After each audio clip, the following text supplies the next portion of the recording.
자, 우리 오늘 배워야 될 내용이 매우 중요한 것들을 하게 돼요. 잊지 마시고요. 오늘 291페이지에 넘기시고요. 291페이지에 공간이 아마 필기할 공간이 있을 거예요. 그 공간에다 필기하시면 되고요. 옆으로 눕혀놓고 칠판에 있는 모양대로 그리시면 돼요. 굉장히 이번 시간에 배울 내용이 굉장히 중요한데 왜 중요하느냐? 이번 시간에 현대사의 개관을 해요.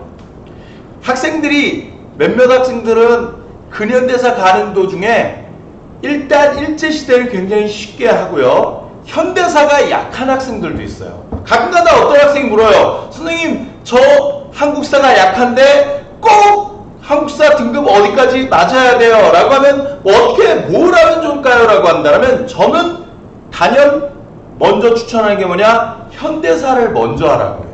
왜? 현대사가 정근대사, 근현대사 10문제 근현대사 중에서 근대, 일제, 현대 중에서 현대사가 3문제가 나와요.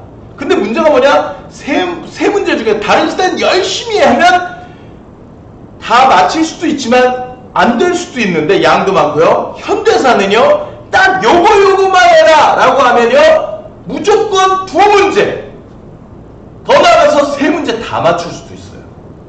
그래서 노력 대비 공부했을 때 무조건 맞추는 단원, 이렇게 생각하시면 돼요. 이해되시죠? 현대사가 탄탄해지면요, 여러분 등급이, 한국사 등급이 안정적으로 나오게 될 거예요. 자, 한국사가 매우 중요하다. 근데 그게 쉽나요? 저 한국사 어렵던데요? 이렇게 생각하세요. 애들이 일제강점기는 그나마 좀 쉽게 하는데 왜 현대사를 왜 힘들다고 할까? 일제강점기는요, 선생님, 일제강점기는 10년 간격으로 10년대, 20년대, 30년대, 40년대, 10년대 헌병경찰 통치, 20년대 문화통치, 3, 40년대 민족말살 통치 딱딱 끊어지잖아요, 선생님. 그러니까 쉽게 할 수 있잖아요. 근데 현대사는 너무 어려워요. 아니에요. 잘 생각하세요. 이것만 잘 기억하시면 돼요. 일제시대가 10년대, 20년대, 30년대, 40년대까지가 일제시대라면 일제시대 끝난 뒤가 현대사겠죠. 할 수 있겠어요? 1, 2, 3, 4 다음에 뭐겠냐고. 5죠. 할 수 있겠어요? 1, 2, 3, 4 다음이 5인 거? 여러분, 현대사에 오게 되면요, 여러 대통령들이 많이 나오는데 평가에 따라 막 욕도 하고 뭐뭐 하는 경우도 있어요. 그러나 역대 대통령들이 독재를 하고 잘못한 적도 많지만 최소한 수험생한테는 공부하기 좋게 픽스를 한 거죠. 어떻게 해요? 일제강점기하고 똑같은 룰이에요. 일제시대가 10년대씩 끊어서 공부하기 편했다면 현대사도 똑같아요. 무조건 독재를 하신 대통령들도 수험생 고3 재수생들을 위해서 내 독재를 할지언정 딱 10년만 한다. 딱 좋게. 그렇게 기억하시면 돼요. 그러니까 일제강점기 1, 2, 3, 4가 40년대까지 일제강점기라면 어떻게 돼요? 현대사는 5, 6, 7, 8 똑같다 생각하면 돼요. 그러면 어떻게 되나 한번 볼까요? 우리가 현대사에서 민주주의가 발전하는 것이 점점 단계적으로 올라오게 돼요. 그 경우에서 시작점을 약 밑으로부터 40% 지점이라고 생각하는데요. 처음 정부가 요 시기라고 생각합시다. 그러면 어떻게 되냐? 자, 처음 정부가 몇 년대인가? 이건 자신감이에요. 꼭 기억을 하셔야 돼요. 일제시대 끝난 직후가 몇 년대일까? 일제강점기가 끝난 뒤가 할 수 있겠어요? 1, 2, 3, 4 다음이 50년대죠. 그렇죠. 50년대. 그리고 그 50년대가 무슨 정부예요? 처음 광복 직후 처음 정부가 무슨 정부다? 할 수 있겠어요? 이승만 대통령 때 이승만 정부다. 요거 가능하겠어요? 그렇죠. 그거 하면요, 여러분, 굉장히 중요한 걸 끝낸 거예요. 왜? 이승만 대통령, 이후 대통령도 다 10년만 딱 10MS로 딱딱 끊어준다고 했으니까 5자 들어가는 애들한테 물어보면 57년 대통령이 누구야? 1957년 하면 뭐 미과 학생들면 그런 걸 누가 외우냐고, 어떻게 하냐고. 내가 아까 얘기했잖아. 무조건 외우기 좋게 5자 들어가면요, 연도에 1950 몇 년 나가 들어가면 다 이승만 대통령. 51년, 52년, 53년, 54년에서 59년 다 다 이승만 대통령이라고. 이해되죠? 그러면 그 시기에 물러나게 된 게 뭐예요? 여러분 공부 많이 한 학생은 그것도 알고 있어요 이미. 어떻게? 이승만 대통령이 왜 물러나요? 어떤 사건을 계기로 우리나라의 민주주의의 수준이 한 단계로 높아지죠. 그 사건이 뭐예요? 바로 이승만 대통령이 물러나게 됐던 사건이 바로 4.19 혁명이죠. 4.19 혁명이 몇 년에 일어나요? 아, 그걸 어떻게 알아요? 50년대가 다 이승만 정부면 그걸 끝까지 하려면 어떻게 해요? 60년 되겠죠. 60년. 그래서 4.19 혁명이 1960년에 일어나서 이승만 대통령이 쫓겨났기 때문에 모두 오자 들어간 거는 다 이승만 정부다 라고 생각하면 돼요. 이해되죠? 그거 하나. 그 뒤에 4.19 혁명 직후에 잠시 장면 정부가 있었으나 1년도 채 못 있었어요. 그건 중요하지 않으니까. 그러나 그 뒤에 5.16 군사정변 쿠데타를 통해 박정희 장군이 정권을 잡죠. 그죠? 그리고 똑같아요. 아까 얘기한 대로 그 뒤로 6자 들어가는 60년대 70년대 다 대통령 10년씩 하되 다만 박정희 대통령 우리 박근혜 대통령 아빠라서 이분은 20년 드릴게요. 그래서 60년대는 박정희 1, 70년대는 제가 색깔을 조금 이걸로 해야죠. 박정희 2 이렇게 가는 거죠. 그러면 어떻게 돼요? 60년대 다 박정희, 그러다 70년대 다 박정희 정부 하다가 그 중에서 60년대 70년대 6자 7자 들어간 거요 다 박정희 대통령이에요. 다만 7자 들어간 것들을 또 공부하는 학생들 하지만 유신체제라고 하죠. 나중에 가면요 여러분 신문을 보던 1967년 1964년 대통령이 누구지? 1975년 대통령이 누구지? 1978년 대통령이 누구지? 다 박정희 대통령이에요. 할 수 있겠어요? 일제강점기가 1, 2, 3, 4면 현대사는 어떻게? 5, 6, 7, 8 데카코만이라 생각하고 딱! 그죠? 1, 2, 3, 4, 5, 6, 7, 8 그죠? 딱 일제시대랑 똑같이 10년 간격을 끊어놓으시면 돼요. 그리고 더 할 수도 있었으나 언제 무너질까? 79년까지 해야 딱 70년대 끝이죠. 79년에 공부하기 좋게 박 대통령이 보시기에 측근의 총에 맞아 돌아가세요. 그거까지 공부하기는 깔끔하게 거죠. 그리고 또 하나 박정희 대통령이 죽은 뒤에 권력의 공백 상태가 있었어요.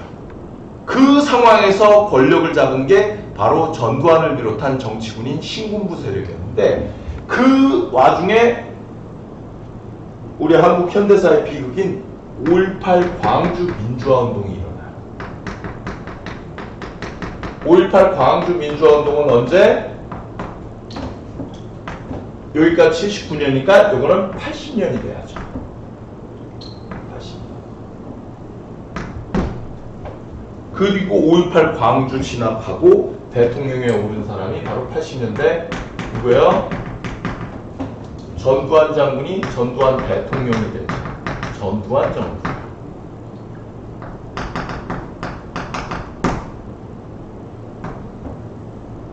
그 전두환 대통령은 그 뒤에 대통령 자리를 자기의 빼프였던 노태우 후보에게 넘기려고 했으나 국민들이 이때 민주화운동을 또 일으켰죠. 그때 이제는 대통령을 국민이 직접 뽑고 싶다. 지금은 굉장히 당연한 소리인데 그 당시엔 쉽지 않은 거였어요.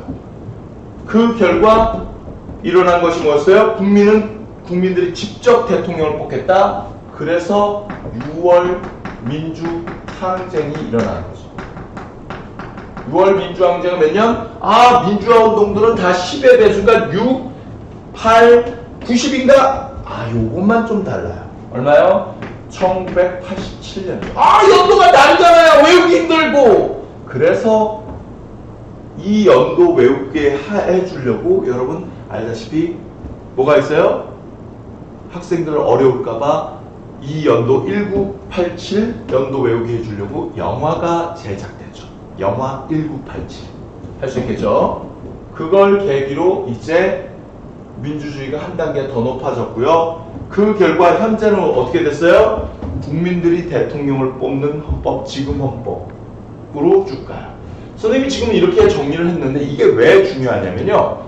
아, 역대 대통령들 시기를 머릿속에 공부의 틀을 잡아 놓으셔야 돼. 이게 안 되면요. 아무리 외워도 다 섞여요. 아, 이게 박정희 때인가? 전두환 때인가? 이승만 때인가? 막 이거. 베트남 파병. 아, 이거 언제지? 원조 경제. 아, 이거 300산업. 이거 언제지? 계속 섞여요.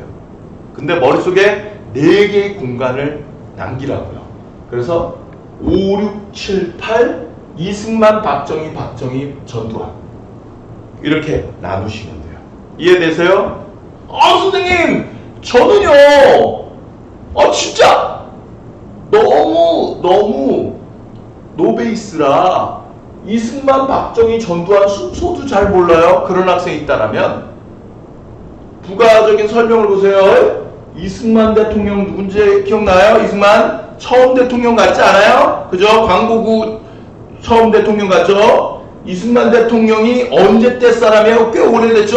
어느 정도예요? 일제강점기 독립운동가 임시정부, 대한민국 임시정부 대통령도 했고요. 그 전에, 나라 망하기 전에 여러분 옛날에 배웠던 독립협회가 종로에서 만민공동회 할 때 어떻게 했어요?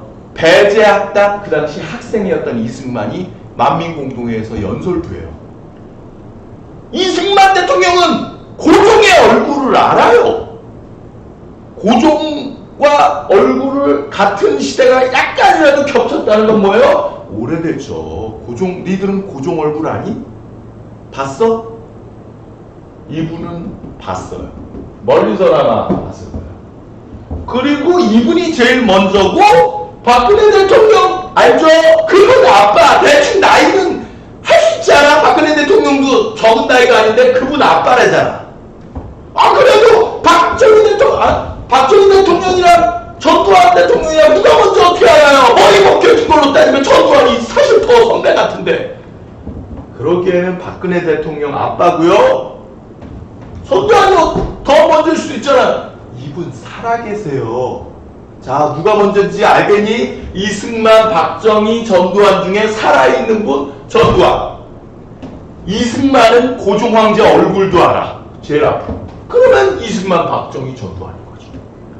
그러면 머릿속에 어떻게 되는 거예요? 5, 6, 7, 8 이승만, 박정희, 전두환. 요걸 잡으셔서 4개의 공간만 비워주시면 제가 여기를 채워드리는 거예요. 이거 채워드리면 여러분 한 문제 맞춰요. 헷갈리지도 않아요. 현대사는 고난도 문제를 절대 내지 않아요. 여러분이 외우면 그 즉시 한 문제 맞춰요. 또 하나, 시험 문제를 알려드릴게요. 제가 3문제 나온다 했잖아요. 그 중에 또 다른 하나가 뭐냐? 지금 우리가 배우는 현대사에서 가장 중시하는 내용 중에 하나가 뭐냐면 우리나라의 정적으로 민주주의가 발전해가는 그 과정을 굉장히 중시하는 거예요. 유신헌법이 중요한 게 아니라 우리나라가 현재 우리나라 헌법을 만들게 된 사건, 6월 민주항쟁 이런 것들, 4.19 혁명, 아시아 최초의 시민혁명 이런 것들이 중요한 거라고요. 이해돼요? 그러다 보니까 이게 시험 문제 어떻게 해요? 매년 나와요. 이거를 저는 뭐라고 표현하냐? 바로 민주화운동. 제가 이름 붙였는데 민주화운동 빅3라고 해요.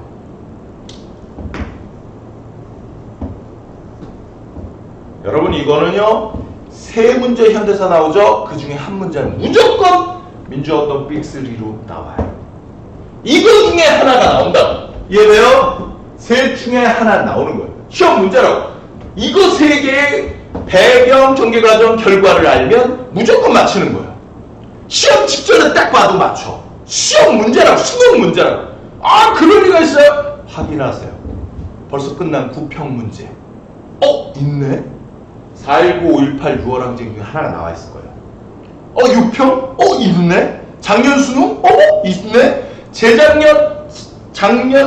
작년 수능 전에 9평, 6평, 그 재작년 수능 9평, 6평 다 있어요. 20년 동안 6평, 9평 수능 매년 3번 평가원 시험 지난 20년 동안 단 한 번도 빠지지 않아요. 20문제 중에 한 문제 무조건 이거예요. 올해 수능도 나와요. 제발 맞추라고. 한 문제 나오는데 넓은 시대 어떻게 배워? 지금 초치기로 외워도요. 이거는 한 문제 맞춘다고. 제발 맞추시라고요. 시험 문제를 준다는데 419, 518, 6월 항제는 무조건 나옵니다. 선생님 근데 저는 한국사 노베이스고요. 정말 아무것도 몰라요. 한국사 완전 서령과 같은 급 매국노 버전 기타 등등 너무 잘 몰라요 라고 할 경우는 어떡하냐고. 그럴 땐 어떻게 해요? 잘 생각해야죠. 여러분 공부하기 좋게 해주려고 조상님들이 어떻게 해요? 419가 먼저인지 518이 먼저인지 6월학기이 먼저인지 언제 시대가 있는지 정말 몰라요. 그래서 무조건 여러분 아는 대통령이죠. 이승만, 박정희, 전두환 한 대통령 끝날 때마다 한 민주화운동 하나씩 집어넣는 거예요. 이승만 끝나고 하나, 박정희 끝나고 하나, 전두환 끝나고 하나라고. 이해되니? 선생님 그 중에 뭐가 먼저인지 몰라요. 그래서 우리 조상님들이 민주화운동을 일으킬 때도 어떻게 일으켜요? 순서대로 외우기 좋게 4, 5, 6으로 할 수 있겠니? 갑자기 518이 먼저인지 419가 먼저인지 모르겠어요. 4가 먼저니 5가 먼저니 이걸 모른다고? 너는 대학 가면 안 돼. 심지어 미래를 알 수 있어요. 역사를 배웠더니 왜? 4, 5, 6이죠? 나중에 민주화운동 빅4가 만약 일어난다면 몇 월달에 민주화운동이 일어나요? 7월달까지도 예언 거의 정감록 수준이네. 예언도 가능해요. 자 머릿속에 잘 보세요. 현대사는 무조건 10년 간격으로 5, 6, 7, 8 이승만, 박정희, 전두환이구나. 그리고 민주화운동 빅3를 하나씩 한 대통령 끝날 때마다 하나씩 집어넣으면 되는구나 라고 머릿속에 넣으시라고. 이게 가장 기본이에요. 이걸 갖고 머릿속에 5, 6, 7, 8 이거 딱 갖고 있으면 어떻게 돼요? 여러분 현대사가 곧 잡혀요. 무조건 잡혀요. 이제 시간 날 때마다 한 문제 맞추고 이제 문제는 어떻게 나와요? 다음 시기 요게 나올 수도 있고 요게 나올 수도 있고 전두환 때가 나올 수도 있거든요. 선택지 중에 고르면 되는데 선생님이 요 안을 채워줄 텐데 금방 구별이 돼요. 그러면 또 한 문제 맞춰요. 나머지 한 문제도 제가 맞추게 해드릴 거고요. 그럼 세 문제 먼저 맞추고 시작하시라고요. 이해되시죠? 자, 다시 앞쪽으로 갑시다. 이번 시간에는 2페이지 291페이지를 사용하고요. 다음 시간 이어서 계속할 때 이 페이지를 계속 쓸 텐데 제가 이걸 또 그릴 필요는 없죠. 그때 가서는 박정희 정부 요 시기에 해당하는 거 여러분 291페이지에다가 쓸 건데 저는 크게 확대해서 요 파트를 적을 거예요. 자, 오늘은 앞에 있는 이승만 정부 정도까지만 하면 돼요. 자, 이승만 정부는요 8.16 광복 이후 미국과 소련의 군정 시기를 거쳐서 나중에 어떻게 해요? 유엔 소총회의 결정에 따라 우리나라 1948년도에 우리나라에서 선거가 열려요. 그 선거를 50총선거예요. 50총선거는 물론 좌익과 공산주의 세력과 중도파는 불참했고요. 우익 중에서도 김구 선생도 불참했어요. 그러나 물론 남한만의 단독선거 그렇지만 시험 문제에서 우리가 50총선거를 매우 중시하는 이유가 뭐냐? 우리 역사상 최초의 보통선거다. 모든 사람들한테 1인 1표, 성인 남녀에게 1인 1표를 주었던 최초의 보통선거. 그 선거를 통해 국회의원들을 뽑았고요. 그 국회의원들이 국회에서 대통령을 이승만으로. 그래서 이승만 정부가 수립이 돼요. 물론 남한만이지만. 자, 이승만 정부가 수립이 됐어요. 이승만 정부의 업적, 또 외워야 되잖아요. 박정희 정부, 전두환 정부, 뭘 했는지 또 안 돼. 하지 마시고요. 이승만 정부 시기에 있었던 일이 뭐가 있을까를 차차 차분히 이 50년대 이승만 정부에 있어서 가장 중요한 문제가 뭘까를 생각하시라고요. 당시 여러분 지금 2020년이다. 예를 들어 10월달이다. 11월달이다. 여러분한테 가장 중요한 게 뭐예요? 수능이잖아. 10월달에 이후에 수능 그거에 생각 많이 할 때라는 건 당연한 거 아니에요? 바꿔 얘기하면 전후관계를 생각하라고. 우리 이승만 정부 전에가 1, 2, 3, 4 일제강점기라면 일제강점기 끝난 첫 정부일 때 가장 어떤 얘기가 많이 나오겠냐고. 여러분 수능 보고 대학생이 됐어요. 대학 처음 들어가서 연대의대 붙었어. 서울대 붙었어. 연대경영 붙었어. 1월달이면 결과 알죠? 1월 말 2월달 아직 3월달 개학하기 전에 2월달 정도에 여러분 뭐하고 있겠냐고. 합격했다면 생활 달라져요. 그죠? 여행을 갈 수도 있고요. 또는 내가 의대를 가게 되니까 화학과 생물 공부를 좀 더 할 수도 있어요. 이해돼요? 합격을 했으니까 이게 되는 거죠. 이해되죠? 연대 의대를 갔으니까 생물화학 공부해야지 라고 되는 거지. 기하 벡터 안 할 거라고. 의대에서 무슨 기하 벡터를 해요. 미적분 왜 하냐고. 그거를 합격했다. 합격 안 했다면 고3이라면 수능을 망쳤어. 고3이면 그러면 2월달에 뭐하고 있겠냐고. 강대 오겠죠. 그때 2월달에 아마 국영수 빡세게 과탐 탐구까지 해서 빡세게 하고 있겠죠. 그러니까 뭐에 따라서 이 다음이 완전히 다른 거예요. 일제강점기 다음이었다는 건 이 시대의 국민들이 이승만 정부한테 이것만은 꼭 해야 된다라고 뭘 했겠냐. 바로 광복 직전까지 뭐가 가장 사람들한테 있었어요? 지난 36년 일제강점기. 근데 일본은 물러간데 그 나쁜 일본 조선총독부 옆에서 아부하면서 조선 독립군, 조선인들 괴롭히던 친일파가 있었죠. 그 친일파 처다나라를 지금 하는 게 아니잖아요. 바로 어제까지 일본인 옆에 창시개명해갖고 나가야마가 나쁜 짓을 했는데 오늘 광복. 그게 이승만 정부라고요. 당연히 나온 얘기가 뭐겠어요? 반민족 행위를 했던 사람들을 처벌하자. 그것을 우리 짧게 해서 반민특위라고. 반민족 행위 특별조사위원회. 그래서 친일파 청산을 하려고 했으나 친일파 청산은 당시 이승만 정부의 소극적인 행동으로 인해서 결국은 실패해요. 따라서 자료나 선택지에 반민특위가 나온다면 이승만 정부 때 얘기겠죠. 두 번째. 그리고 또 하나 문제 요구되는 게 뭐가 있겠어요? 일제강점기에 조선 땅이 대부분의 땅이 누구 땅일 것 같니? 얘들아, 미국 땅이 누구 땅일 것 같니? 미국인 땅이죠.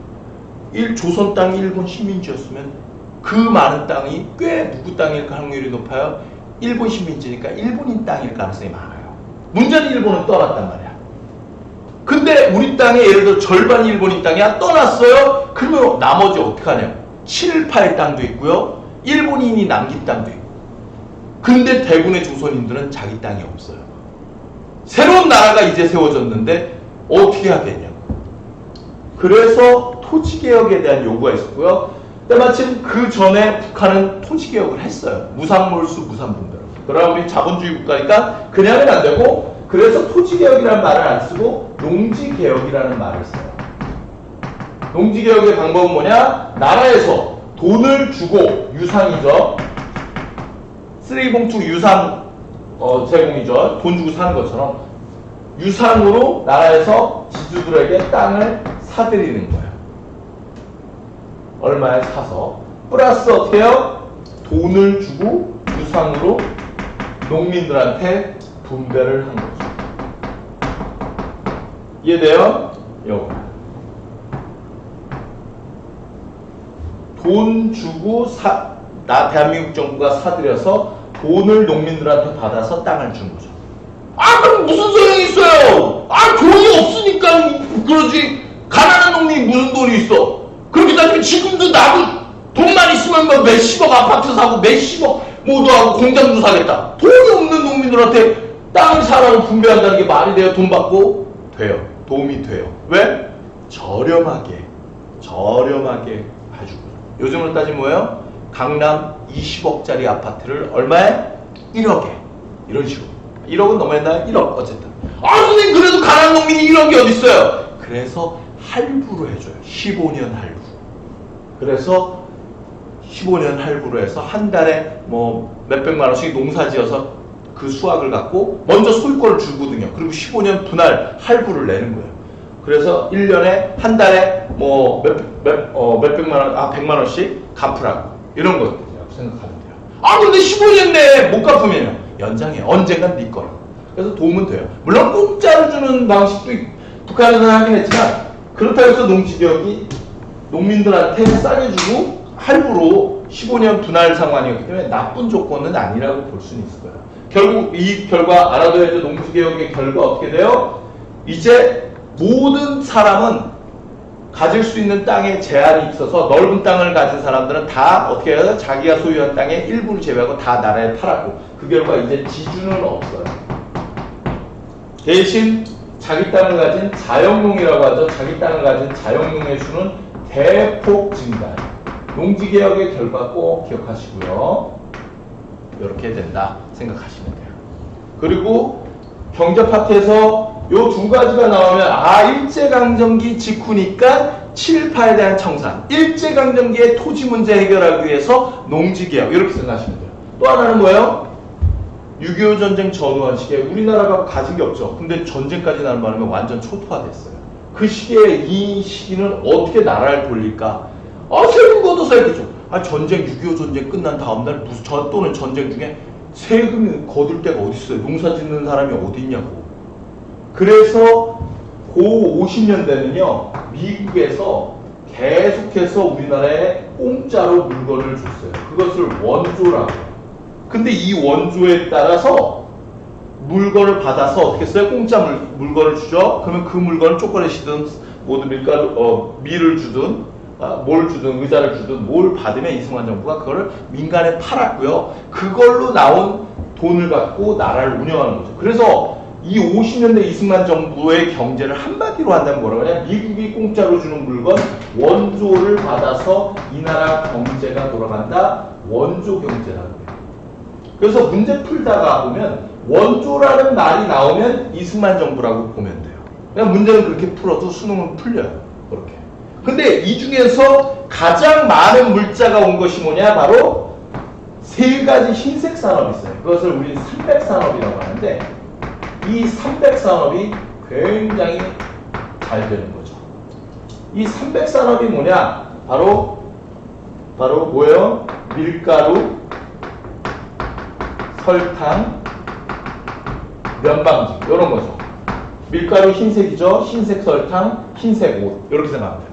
그럼 미국이 이것을 줬느냐? 그게 아니라 이 제품을 만드는데 필요한 원료, 밀가루의 밀과 설탕의 원당과 면방직에 들어가는 실을 준 거예요. 저렴한 가격으로 줬고요. 그것을 이승만 정부가 어떻게 해요? 민간의 기업체들한테 아주 저렴하게 독점적으로 팔았어요. 그래서 그 당시 기업인들 중에 일부가 이 물자를 받아서 어떻게 돼요? 이 물건을 만든 거죠. 그 결과 대박이 나요. 엄청난 부를 축적했죠. 그래서 이 시기에 이승만 정부한테 원조 물자를 싸게 가져오는 특혜를 받은 나라 그 기업들은 다 그 뒤에 우리나라 재벌이라는 이름의 원조가 이때 등장해요. 대표적인 기업 여러분 잘 알겠지만 뭐가 있어요? 이때 특정한 기업이 설탕의 원료를 거의 독과점으로 원료를 받아서 설탕 모든 음식 과자 다 들어가는 거예요. 그 결과 크게 성장했고 이 설탕 팔아서 또 벌어들인 돈 갖고 나중에 여러 산업에 진출하여 지금 우리나라에서 제일 큰 기업이 됐죠. 뭐예요? 설탕 팔았던 처음에는 했던 게 삼성이에요. 삼성의 모기업이 원래 제일제당이었는데 제일제당 설탕 거기서 시작해서 50년대 60년대 점점점 성장해서 나중에는 지금의 삼성그룹까지 되는데 시작이 이렇게 된 거죠. 그래서 어쨌든 문제를 풀다 보면 요 내용 갖고 이승만 정부의 내용은 끝이에요. 일제강점기 직후에 친일파 청산과 토지개혁에 대한 논의 그리고 미국으로부터 원조를 받아서 300산업이 발달했던 시기가 이승만 정부다라는 거 잊지 마시고요. 여기까지 이해되시죠? 조금 끊었다가 다시 다른 내용 이어서 조금 더 할 거야. 자, 한번 여기까지 했을 때 가장 중요한 거 아까 뭐라고 했어요? 일제시대 1910년대, 20년대, 30년대, 40년대 하듯이 현대사는 5, 6, 7, 8이다. 이승만, 박정희, 전두환. 그리고 그 사이 한 대통령 끝날 때마다 민주화운동 빅3가 하나씩 들어간다는 거 꼭 잊지 마세요. 이 틀이 있으면 현대사가 쉬워져요. 여러분 나중에 가면 가요 7080 뭐 이러다 7080 70년대 80년대가 이때 노래였구나. 60년대 뭐가 있었다? 1967년에 그때 박정희 대통령 유신 전에 박정희 대통령 시기겠구나. 그 문학 작품이든 뭐든 간에 글 보고 신문 보고 시대에 대한 감을 보는데 굉장히 큰 도움이 돼요. 5, 6, 7, 8 할 수 있겠죠? 꼭 잊지 마셔야 돼요. 기본 틀 그거 꼭 갖고 제가 오늘 한 개관의 내용을 갖고요. 이후에 현대사 할 때 계속 얘기해요. 60년대, 70년대, 그리고 80년대에는 막 하고 얘기하고 넘어가는데 이 어떤 애는 80년대가 뭔지를 모르는 거죠. 알아두셔야 돼요. 5, 6, 7, 8. 그 뒤도 있잖아요. 90년대 뭐 이후에는. 그 뒤에는 몇 년대라는 말을 안 써요. 그냥 무슨 정부, 노태우 정부, 김영삼 정부, 김대중 정부. 그 각각의 내용만 하지 숫자로 얘기하는 건 이때가 마지막이에요. 5, 6, 7, 8 잊지 마시고요. 꼭 기억하세요. 5, 6, 7, 8 이승만, 박정희, 전두환 이랬죠? 오케이.